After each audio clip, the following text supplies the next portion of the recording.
Full time, Nottingham Forest 1, Arsenal 0. Arsenal have gone ahead to win this game of football. Remember, I called in a prediction, I think, of 2-0, but Arsenal have gone ahead to concede such a stupid goal that I'm going to come in here and obviously describe it for you here onto the Rokani Media Football. Where are the haters of Gabriel Jesus and everyone who says that he is not a perfect number 9? I think you've gone ahead to experience him today, that if you fail to create him chances, he's gonna obviously find himself one and really kill it off. And you've gone ahead to see to it that he has gone ahead to really score one and create one. So this is the Rokani Media Football match reaction, and we're here to obviously bring you exactly what this game of football was all about. I really pity everyone who says that Gabriel Jesus is not a 20-goal striker. I really pity everyone, because today I saw only one chance created to him by Bukayo Saka, and he was denied by the frame of the goal. You all saw that very well, but he showed you that he had gone ahead, obviously hit it very well, and he was denied by the frame of the goal. Then later, he went ahead to compensate all that, and he really got a throw in. He ran towards the byline and squeezed that ball in between the legs of Matt Turner, and it went into the back of the net to make it 1-0. And that is what a number 9 does. Now tell me, what better way describes Jesus as a number 9 than the goal that he went ahead to score? Tell me that. Is there any other way that describes Jesus to be a number 9 than that goal that went ahead to score? He squeezed it very well in an angle that everyone thought that was going to go in for a cutback, but he said, I'm gonna really do the unthinkable. No one thought about this. Even the goalkeeper was really trying to really focus himself onto a cutback, and he went ahead to obviously capitalize onto putting that ball in between his legs, and it went into the back of the net to make it 1-0. Then later he went ahead and obviously created an assist for the Bukayo Saka goal. That is the excellency of Gabriel Jesus, and he has taken his tally to 4 in the Premier League, and he has gone ahead obviously coming through with his other assist of the Premier League, and he has 3 assists and 4 goals into the Premier League. And remember, in the previous game that Arsenal went ahead to play at the Emirates, he went ahead to come up with an assist for the 3rd goal, and again he comes in through to really get in an assist, meaning that in the previous 2 games he has gone ahead to really produce what we call 3 goal contributions, and that is exactly what this guy is all about. And he's really a very different kind of striker altogether, and he's gonna make you really silence your mouths. Everyone who is really against him that is not a number 9, Arsenal needs a number 9 to come through and do the job. I told you that all what Arsenal need are people to create chances for Gabriel Jesus. Like you saw today, they only created 1, and the rest really came in through from a different mind altogether. That's the individual brilliancy of Gabriel Jesus, and everyone who downplays him, he'll continue to prove you right. Now, Jesus has gone ahead to take his tally to 8 this season, and he's having 5 assists. And last season, he scored in the Premier League, he scored 11 goals, and he had 6 assists. So, last season, he had only those goals, 11, and now he has 8, meaning that he's just 3 away from hitting that number. I told you, Jesus is going to score 20 goals this season, unless otherwise he really hits what we call another injury that can keep him out for like 2 or 3 months. But if he keeps himself fit, trust me, there is no way he's not going to fail to really hit that number, and he is going to really do the needful. But in the first half, there are things I really noted that Arsenal couldn't create chances for this guy. And I've seen an interview of Zinchenko that he did with Rio Ferdinand, that Zinchenko tells Jesus that, please, can you stay a little bit in there? You get? He tells him, can you stay a little bit in there and wait for what we call a chance to be created for you? Now, according to what I've gone ahead to see today, Jesus has no reason to keep himself in the box. Every time he keeps himself in the box, service doesn't come, because Arsenal have players surrounding him that are almost the same. They're almost the same. So it requires him to obviously drop deep, because he has a very good skill set and he makes good runs and he has the physicality. He can find out a pass to see to it that huge movement has gone ahead to start to really thrive. You go ahead and really watch the first half. Second half too, he needs to be that mobile to see to it that Arsenal opens up onto a very, very different kind of football altogether. So it is really well to note that every person that is going to hate to watch this beautiful game of football, it shows that Arsenal doesn't really open up every time they really get themselves really to where they deserve to be as a side. So Gabriel Jesus is really a very important guy into this team of Arsenal, and all what Arsenal has to do is simple, to obviously get themselves to where they deserve to be. So that is all about Gabriel Jesus. Let's go to the second goal scorer. That is none other than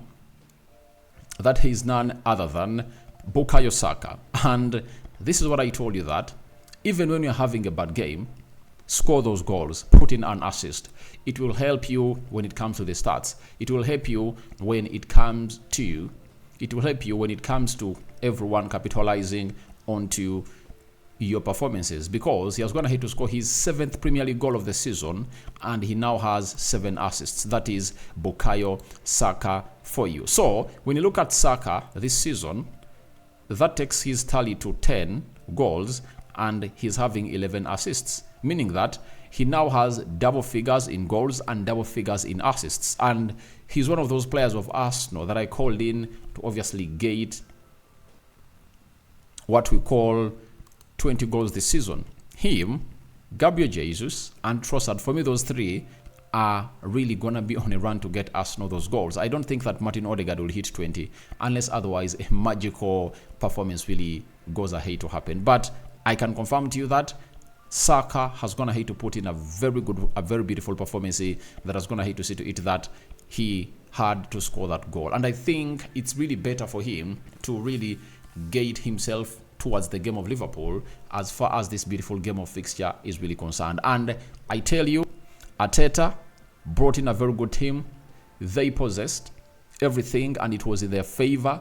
They really ran the show, but after running the show, Arteta made something bad. And this is what is going to fail the side of Arsenal if at all they are not to win the league, because Arteta doesn't really take his decisions right. That's the problem. That's the problem, because you ask yourself, you had gone ahead to obviously bring on Reece Nelson and Jakub Kiwior, and you took all that long, because that goal that Arsenal conceded is because of Zinchenko. Zinchenko is slow, After being slow, he keeps the man on side, and he cannot close him down. This man gets a chance to put in a cross. Though I believe Saliba, Declan Rice, and Gabriel Magalhaes misread the flight of the ball, and Awiyinyi went ahead to obviously capitalize onto his strength and really shielded them off to set that ball into a very well shooting position to really make it 2-1 for the side of Nottingham Forest and Arsenal. It was really one of those moments that you will obviously ever get to know that it is really bad. And that goes back to Mikel Arteta and how he makes his substitutions, because if he had gone ahead to make that earlier, I think Arsenal would have gone ahead to keep a clean sheet. But he forced himself to play on pressure, and I think those two substitutions that he made, were supposed to come in earlier. That's it. They're supposed to come in earlier for the side of Arsenal. And I remember him doing the same thing last season when it was 2-1 at Anfield. He wanted to bring on Kientieni and take off Zinchenko, and he waited for some more 20 minutes. And in the same position where Zinchenko was, that's where everything really went wrong. He was net mugged, a cross was put in, and when that cross was put in, guess what happened? Firmino headed that ball in the back of the net. So Arteta needs to be proactive when it comes to moments like those. And if he doesn't, then he'll find himself in a position of really being that manager who doesn't really act reactionary, because you need to be a reactionary manager to really do the needful. And that is exactly what has gone ahead obviously coming through and do the needful. Hakimi has just gone ahead to miss a penalty, and it's 1-0 still in favor of South Africa. That's just a very beautiful hint right now. Looks like South Africa is going to knock out Morocco because Hakimi has gone ahead to miss out on a penalty. So I was still talking about Mikel Arteta on how he has failed to obviously make these substitutions early enough, because if you brought on Nketiah and Trossard early enough, Why not see to it that Zinchenko is a liability? That is it. Any good manager has to be reactionary, because the side of Nottingham Forest brought on Elanga. You know, Elanga is a pace merchant. And you know, your man, Zinchenko, he's really as slow as a snail and is not good defensively. So, all what has to happen for you is get him off and get in a player who is a pace merchant and good, or all good in the air. Calmson-Odoi was on, and all they had to do was simple. Go ahead and really put in the shift and really make things happen. That's what Arteta needs to do. He needs to be a reactionary manager, because you know Zinchenko is slow. They're going to hate to introduce in a player with huge pace. What do you do as a manager? Get in a player that has pace and can close that position down. And you saw to it that when Kivio came in through and Jorginho, everything was back to normal. And this side of Nottingham couldn't obviously find pace through the side of Arsenal. So let's go to the match stats and see exactly what happened.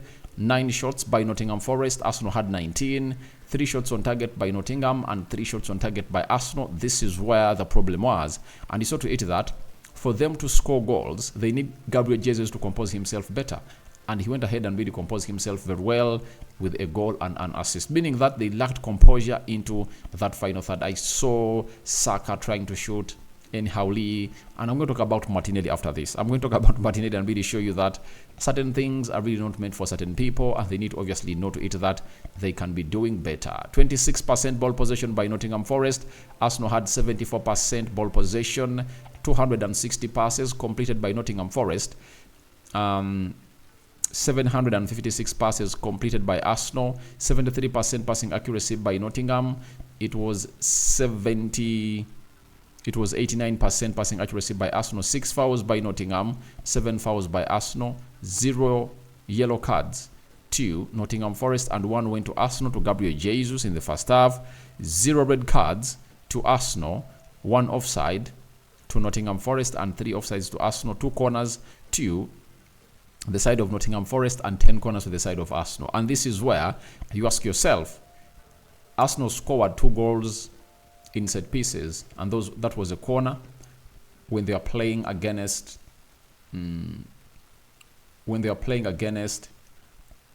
Crystal Palace. How come today they had 10 corners and they couldn't score any? Meaning that they had to obviously orchestrate out something special to really bring up the best out of this.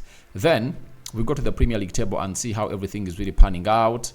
When you look at the Premier League table, Liverpool is now having 21 games and 48 points. Arsenal has gone ahead to play 1 more game than Liverpool, 46 points. They are now 2 points off the side called Liverpool that's playing Chelsea. That is today. Man City is playing today also, and if at all they win, they'll go to 46 points, and they'll obviously do the needful. Then Aston Villa, they are losing to Newcastle, and Newcastle is going to beat them by 3-0. That is it. So they are losing. Spurs has to play in there for you. But what is more important about Arsenal, it's how they behave when they're really doing the job and really getting the job to where they deserve to be. And that's how the table is looking like for the side of Arsenal. And all they have to do is to beat Liverpool on Sunday. If they beat Liverpool on Sunday, then they would have gone ahead to obviously close down very well on Liverpool. So everything is in their hands, and they have to continue winning. Let me talk about Martinelli as one of the last remarks before we really call it a day. Now, for Gabriel Martinelli, I was here in the match preview. I told you that there is no reason as to why Mikel Arteta should be starting this guy.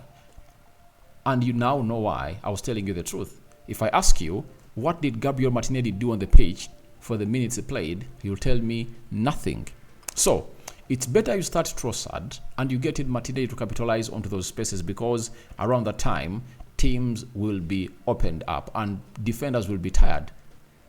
If he doesn't do that same thing against Liverpool, I think he'll regret, because you can't really start a player like Martinelli who doesn't act well in tight spaces. You saw it well when Trossard came on through. You saw how he acted well in tight spaces. So that is it for me. Arteta needs to really do different things altogether. If a player comes in through and scores a brace coming from the bench, that doesn't mean that you should start him the next game. All you do is get him again off the bench and see, is he going to really capitalize onto his previous performances? So that is it. But good win for Arsenal. Second win in a row. They're playing Liverpool over the weekend. What a way to get into that big game at Emirates. Thank you guys for watching. Your reactions are welcome in the comment section below. Nottingham Forest 1, Arsenal 2. That has been the match reaction. Good night to those going to bed. It's 10 minutes added in. Morocco is struggling to really equalize this game of football. If not, they are going to be out. Bye-bye.